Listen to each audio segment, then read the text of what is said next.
The late Stella Awinja is the only campus student in Kenya with a hostel named in her honor. Stella was a third-year engineering student at the University of Nairobi, where her prowess in poetry and theatre were evident as she performed in, among others, John Ruganda's The Floods, a play poking fun at the dictatorship of Idi Amin. She also starred in Francis Mbuga's The Successor, but Stella never graduated. She died when a rock fell on her while walking on the sidewalk during the construction of Lillian Towers. It is reported that she was standing beneath the balustrade erected in what was a bus stop to Westlands outside Lillian Towers. It did not save her on that dark day in 1984. During her graduation, her parents stood that December when her name was called out and they received an IGROTAT degree on her behalf.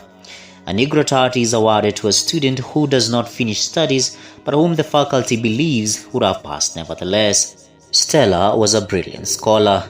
6 years after her death, a request was made to rename what is now Hall 12 in her memory. Stella Awinja's hostel was known as Mary's Hall. It was for senior students drawn from all faculties, according to a copy of the March 1, 2010 Varsity Focus newsletter.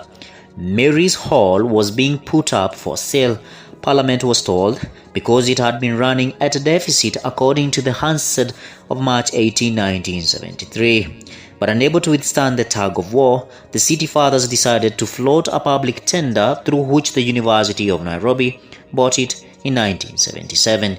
Mary's Hall, until the University of Nairobi bought it, was a hostel meant for single white women only. It was constructed to look like an English countryside hotel, complete with immaculate terrazzo floors and grounds covered in heather, rockery and occasional sprigs of blue grass.